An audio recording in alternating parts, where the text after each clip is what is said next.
if you know about it, you're supposed to disclose it. Program. But Okay. at the end of the day, it doesn't matter if it's conventional, FHA, and VA. They're looking for pretty much the three same things. Is the home sanitary? Is it sound? And is it secure, right? So You know what I now I'm suing that seller because they didn't disclose that there had been an issue. And this absolutely can't happen. And this meeting is being recorded, Zach. What do you have to say mean? about Hey, that? well, happy Friday. And we are getting into the spooky season of Yeah. home buying. And there's a lot of things that you need to be aware of before you fall into a trap when it comes to buying a home.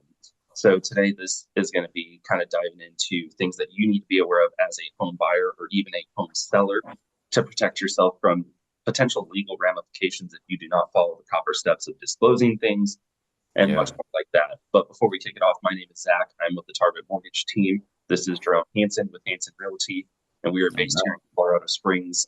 And we're going to be going over some different topics on how to protect yourself moving into the spooky season to prevent any future hiccups.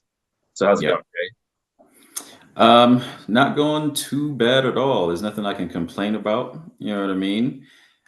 I mean, obviously, I think that the market is doing its thing. It's kind of doing its little roller coaster ride. Mhm. From what I've seen, from other agents, I definitely follow some big time agents up in Denver and right here in Colorado Springs as well.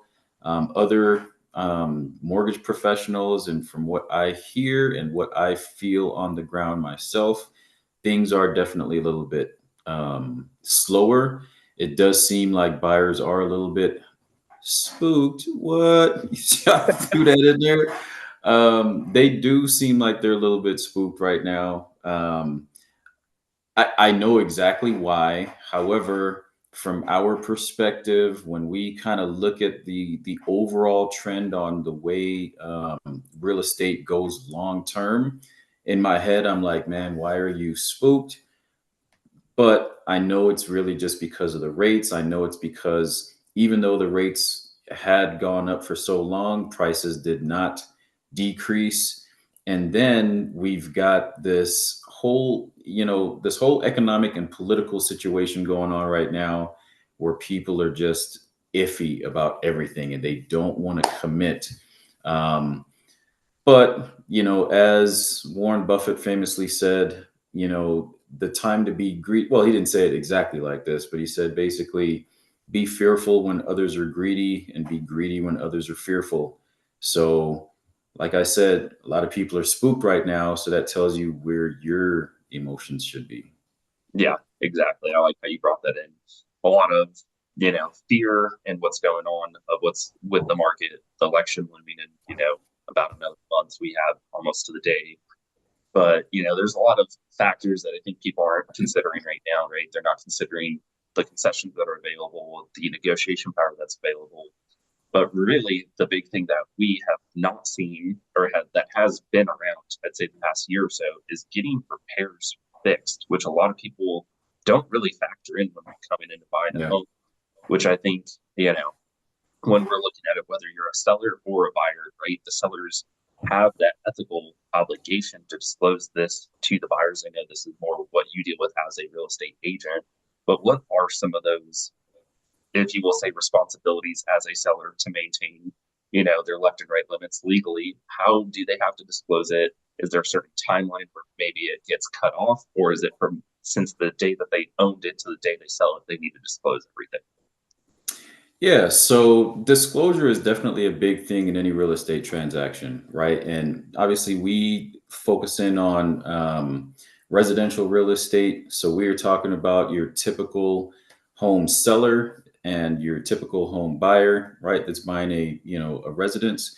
Um, if we want to look particularly right now at sellers and we want to say, okay, well, what are the things that you should be disclosing? Well, that's anything that is going to be detrimental, not just detrimental, but anything that could affect the new person buying the home, right?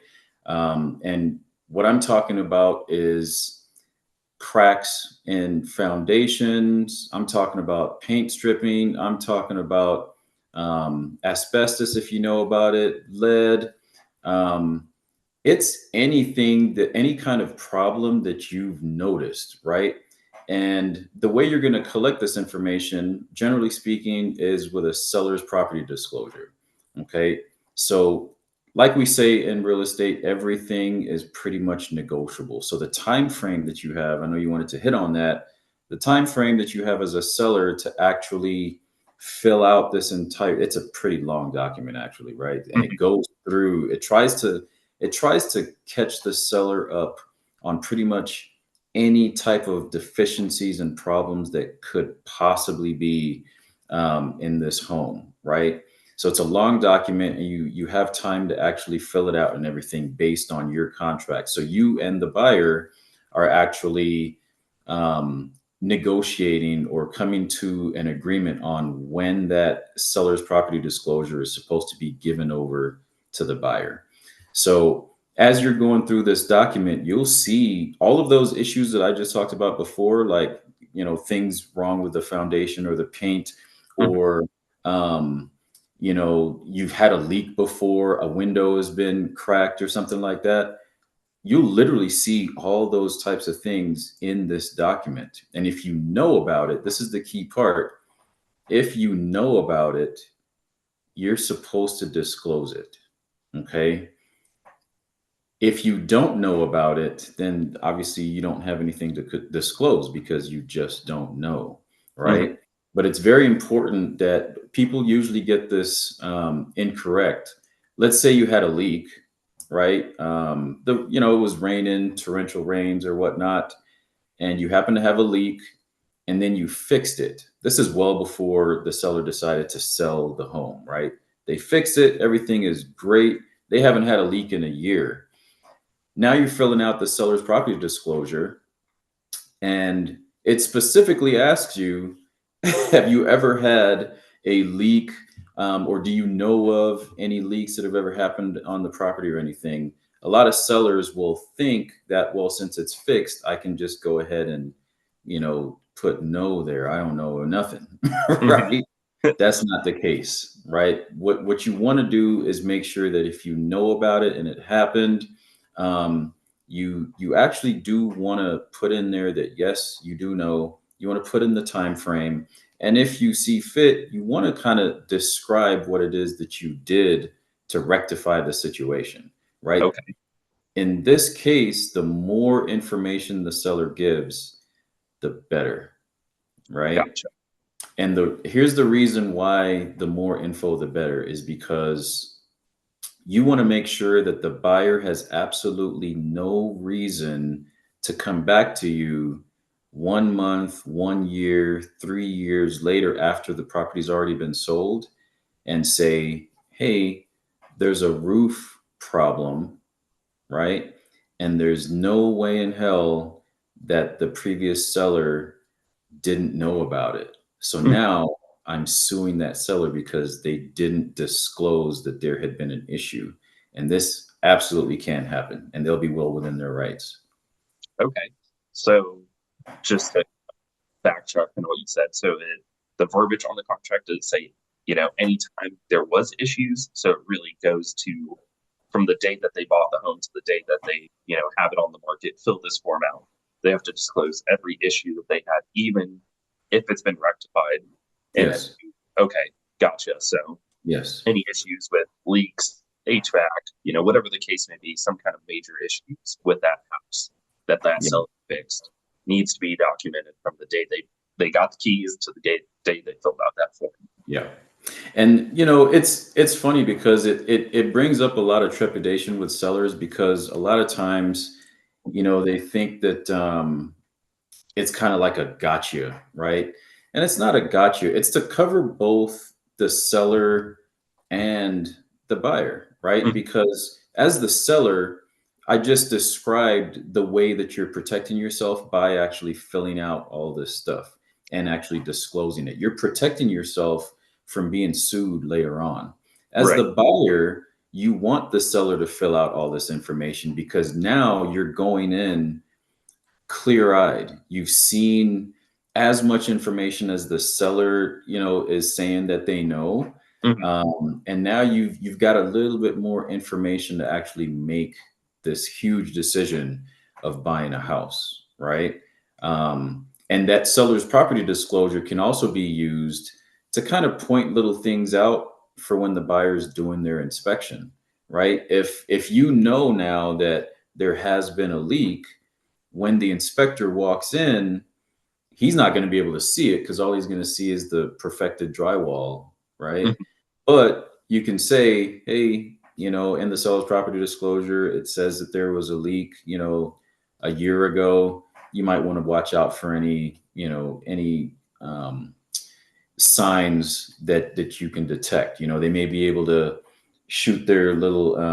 They've got like a moisture detection device. A lot of the inspectors do that. Hmm. You can just shoot up there, see if there's moisture coming by.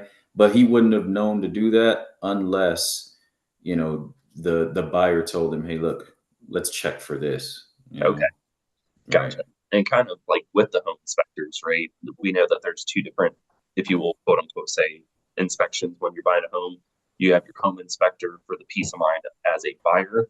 We have appraisal, which is needed on the lending side, but they're not there to identify major deficiencies for the appraisal. But I feel like you could dive into how does the home inspector, because that's really for the buyer's peace of mind. How do they really fit into the real estate transaction to potentially protect that home buyer from getting into a bad home?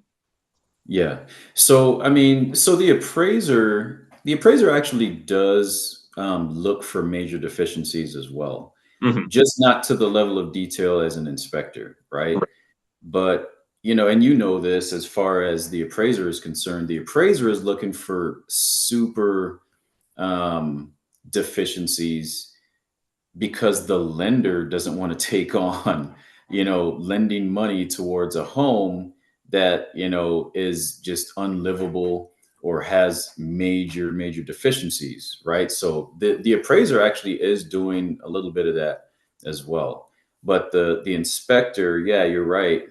They go in, they try to be super detailed about what they're looking for. Hmm. And that is to make sure that number one, the buyer kind of gets a run through of the home. This is the first chance for the buyer to learn about the home and understand the way that particular home functions, right? A lot of times the first time the buyer is going to learn where the water shut off valve is and the gas shut off and stuff like that. If there's a crawl space, what's in the crawl space? A lot of times the first time they even think about those things is when they're going through the inspection. So this is one of the great things about inspections and why I always recommend buyers to show up for the inspection, you Hmm. know? Yeah. Yeah, yeah. Because I know with both my homes, I was there for the home inspection, and they will get into the nitty gritty. I think just to be clear for the appraisal guys, what the appraiser does between the home inspector, the appraiser is what they call a head and shoulders check. So they just kind of pop their heads around. They're not doing anything.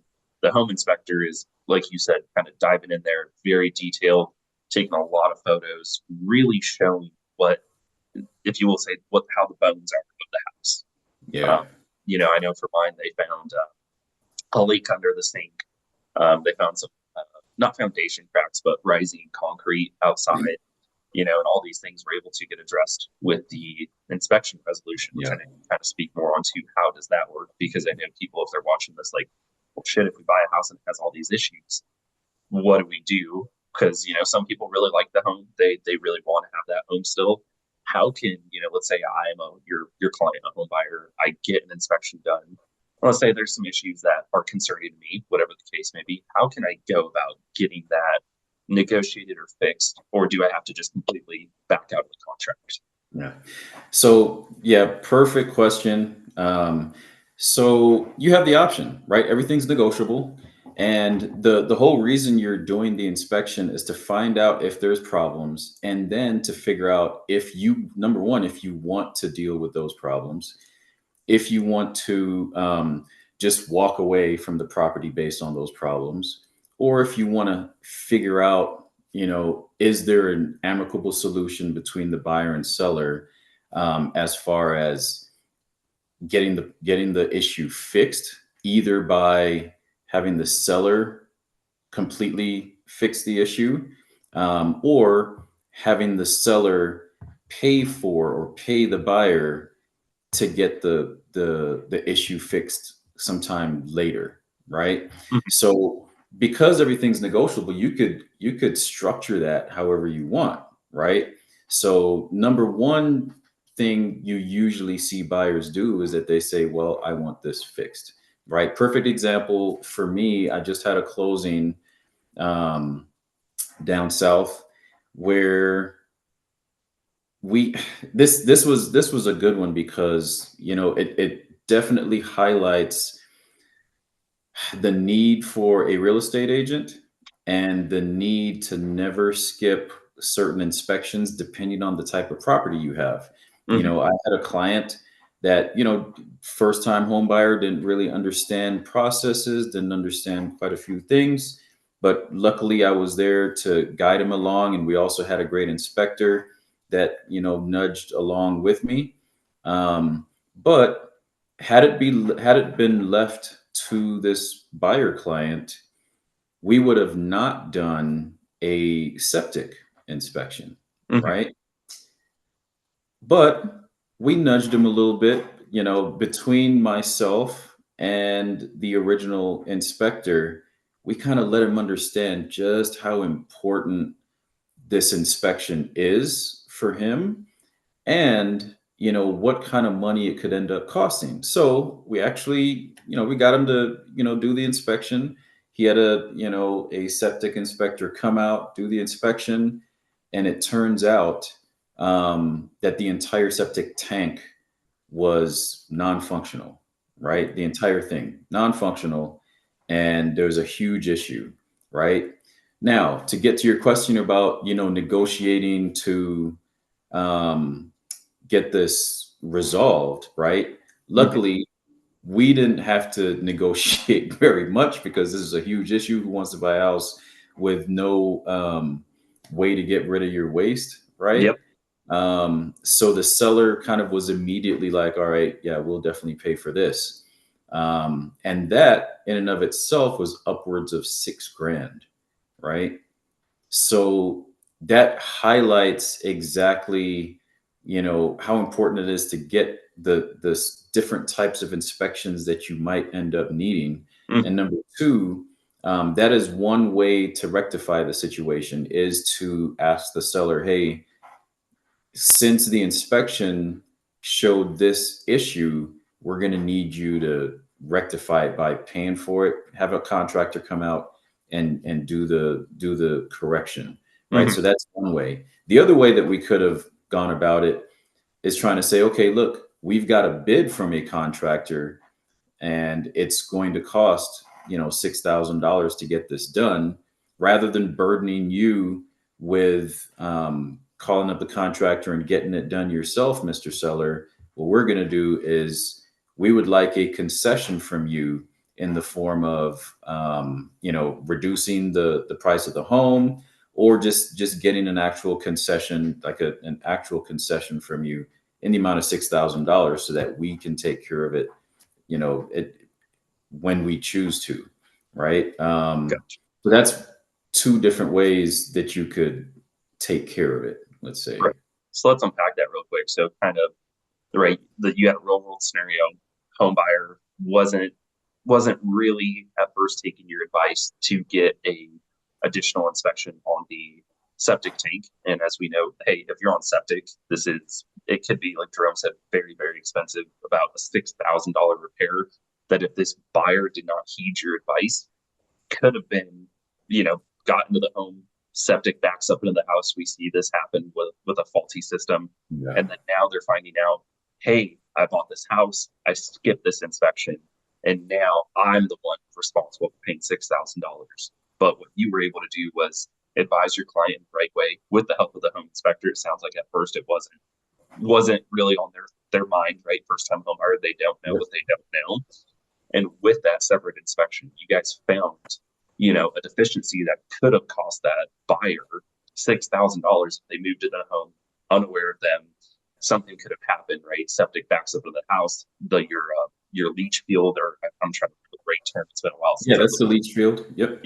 It's not draining properly. So many different things to where that buyer would have just thought they got the house that they wanted, and that now there's all these issues turning that home into a money pit.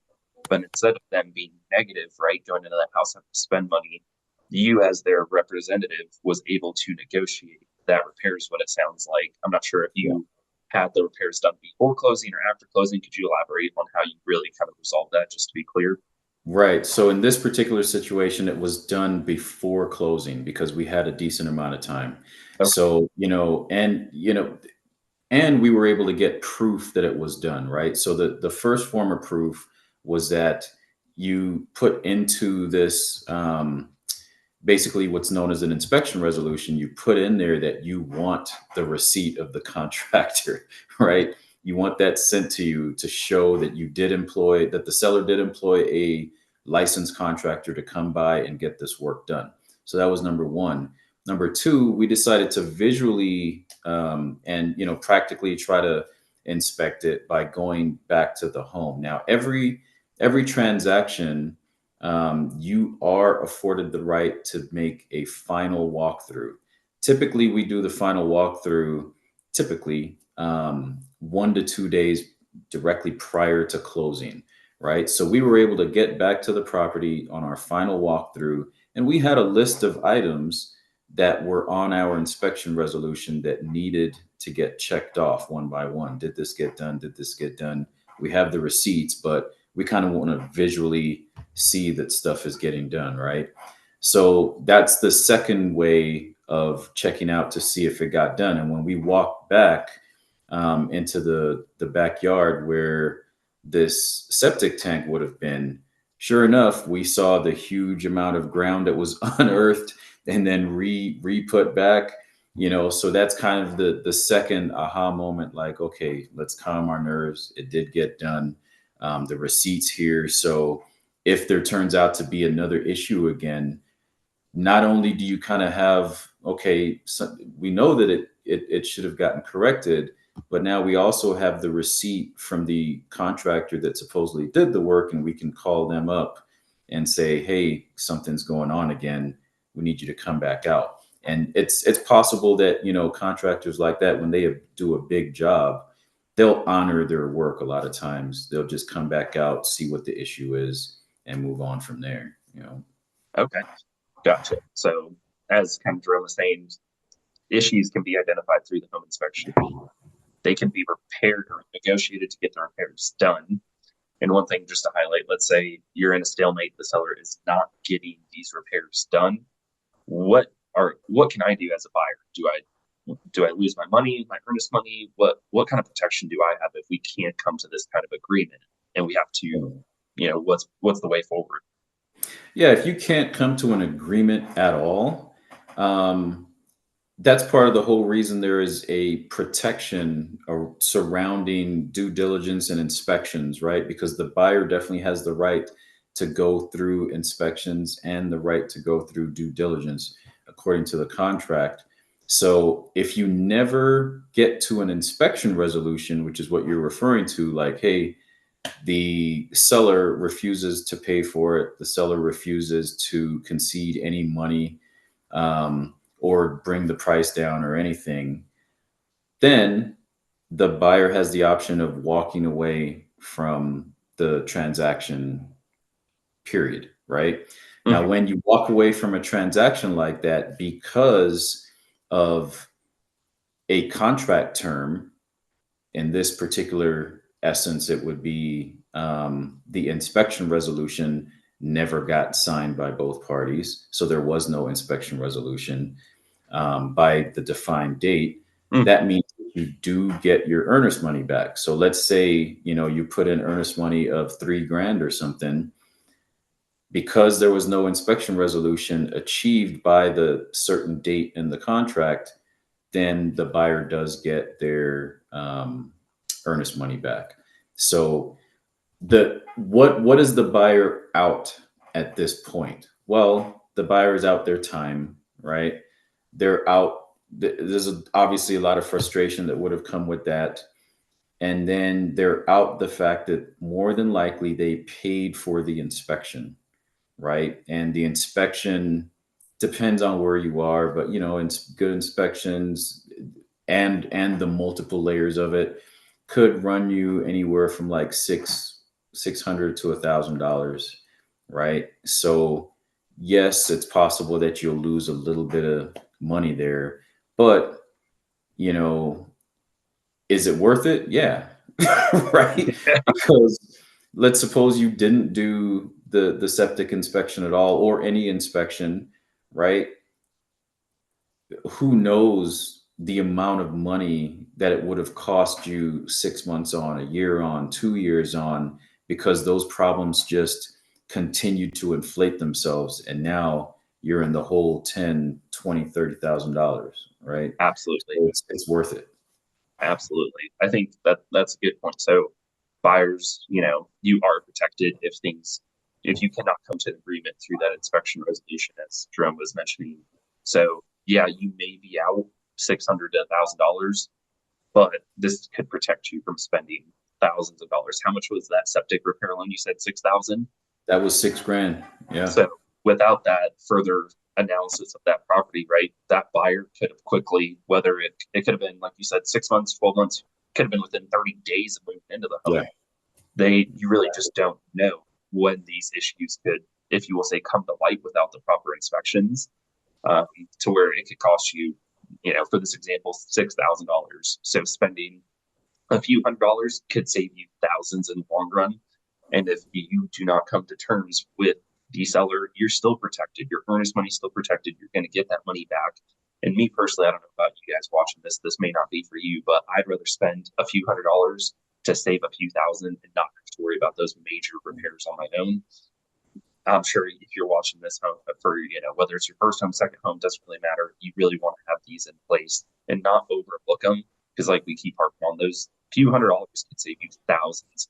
And the amount of stress that you would have if you found out about this after you bought the home, that your first home or your dream home, regardless, it's just, it's protecting you from any unforeseen circumstances that could have been addressed before you even got the home.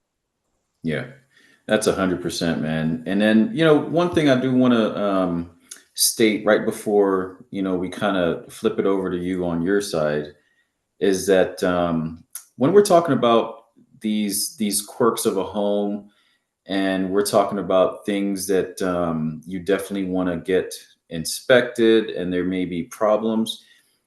I want to make sure that you guys understand that as far as your real estate agent, right? Um, do not rely on your real estate agent telling you that a problem is a problem, right? A lot of times I've seen it where agents will walk in and they'll see cracks in a wall or something like that, and they'll be like, well, yeah, man, that's definitely a problem. I don't know if you want this house, blah blah blah. Oh, look, this is leaking over here. Who knows how big of a problem this is. And it's the agent themselves that is acting as some sort of an inspector or a specialized contractor or something like that. I'm going to tell you right now, I am not a contractor. Okay. I am not a structural engineer. So that crack in your wall, I can't tell you what that is. Right. I Right. can tell you that it looks like a crack because that's what it is. And then I'm going to tell you that hmm, it's probably a good idea to get another person out here who specializes in this, some drywall expert or some structural foundation structural engineer, to come out here and figure out if that crack is a big deal or not. Now, I can say that yes, it is a definite that pretty much every house goes through the process of what's known as settling, right? And that can cause small cracks and stuff like that that are visible. However, I am not qualified to tell you whether or not it's a structural problem, right? So don't let your agents tell you what is supposedly good or bad. Always go with qualified inspectors and qualified specialized contractors who can actually tell you what's going on with the home. Yeah, absolutely. Absolutely, man. I mean, you kind of hit it on the head. Let the experts do their job. And with you as a real estate agent, you have the resources to get somebody in there to Yeah. identify, is this a major deficiency, or is it something that is totally normal, not need to worry about? And I know Yeah. it's like my side of the fence, right? The home inspection for me as a lender is not required. You do not have to give me the report. I don't need to see it whatsoever. Where we differ, is the appraisal. The appraisal is required, like what we started at with the video. It is required by the banks to be done, right? They're determining the value of the home, and they're also looking for major, what we call mandatory property repairs. These mandatory property repairs can vary based on loan program, but at the end of the day, it doesn't matter if it's conventional, FHA, and VA. They're looking for pretty much the three same things. Is the home sanitary? Is it sound? And is it secure, right? And what I mean by that is there's not any busted windows. It's not if there's a strong animal odor or a urine odor, that could be flagged, right? Because that is a health and safety issue for you as a consumer. If they notice the roof is absolutely old and destroyed, that puts that structure of that home at risk.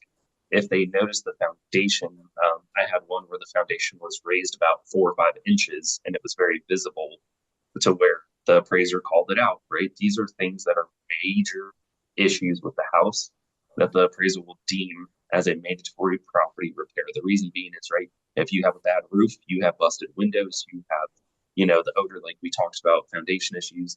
These could be things that could destroy the house and make you not want to live there or Yeah. force you out of the house, right? We want to make sure that house is safe, sound, and secure for you and sanitary.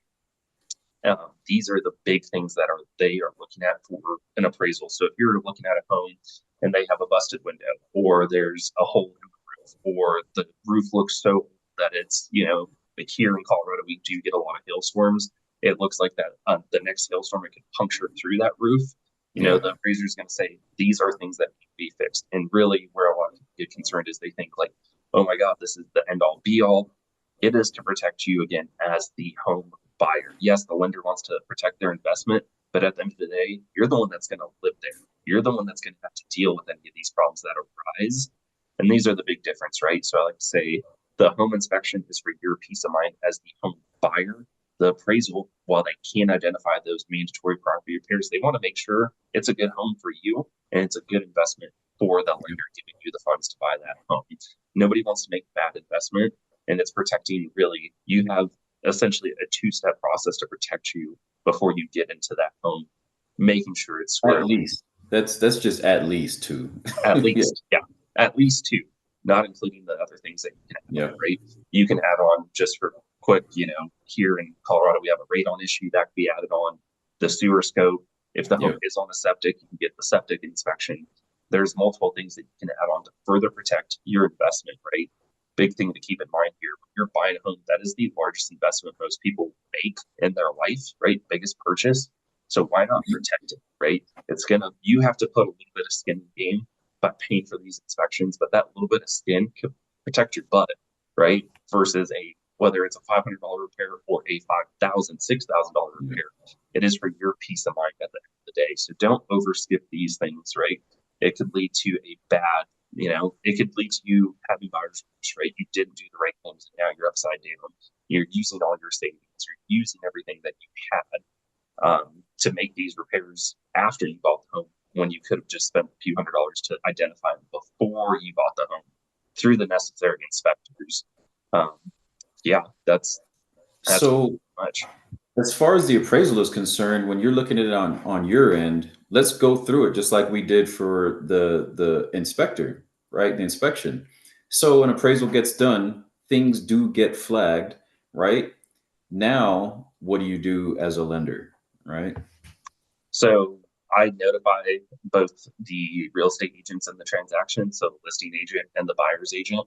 I let them know what the repairs are. And typically, you guys are able to negotiate who is fixing them, how it's being fixed. Is this something that can be fixed after closing? Typically, depending if the appraiser is calling it out, they want it done before. Because as we know, some contractors will not fix it. They may take funds. But let's just say it does get flagged. We are notifying everyone in the transaction, hey, this needs to be fixed before closing. Now, if you live, like we do live in Colorado, we do have a winter season. Some things can be done after closing, right? Chipped paint is one of those things because it's very difficult to do a paint job when it is, below, I believe about 40 degrees is where it kind of Yeah. gets really, really tricky. I'd say 50 to be safe, but depending on the painter, they may be able to do it. If you have a crack in concrete, you're not going to pour concrete during the winter, right? It's just not going to work. So these are things that can be addressed after closing, depending on where you live. If you live in Southern California, where it is always nice and sunny, these things will have to be addressed before your closing date. Hmm. Okay. And that's what I wanted to bring it right back to, is to state that the inspection resolution, that was all negotiable. And even for the appraisal, if things do get red flagged after the appraisal, there can still be a negotiation to kind of rectify things. Yes. I had one where it seemed like a structural issue, right? It got flagged, but the only thing we needed to do was bring a structural engineer out, and the structural engineer came out. He's the actual expert. They came out, looked at everything, and they were like, there's no problem here. Right? There's no problem. Wrote up a report, sent it in, everyone accepted it, including the lender. Mm-hmm. And it doesn't have to be anything more than that, right? So a lot of times what's required is that we actually get a specialist in to tell us if what we think we see, and even an appraiser, if an appraiser thinks they see a structural issue, it could just require, an actual structural engineer or whatever specialty it is to come in and tell them that it is or isn't a problem. Mm-hmm. Yeah, and it could be fixed that easy. It just depends on what that you know repair is that gets flagged, how it needs to be addressed. But there's a lot of different ways here if you can tell them how to overcome these inspection issues or appraisal issues. And not every home is going to be the same, right? So don't get freaked out when you see your inspection report. Don't get freaked out when you see your appraisal report if there are any repairs. If you are a home buyer, right? This really, I would say, just gives you that piece to negotiate back and lean on your trusted, the person that you hired to be your representation. Lean on them to guide you through this, right? If you're hiring Jerome here in Colorado Springs, it's because he knows how to overcome these things when these issues do arise, right? Not all agents are created equal. So this is where I advocate for do your due diligence when you're hiring these people to represent you with the biggest purchase and investment of your life, because some people Definitely. may not know how to negotiate. They may not understand how to overcome these things.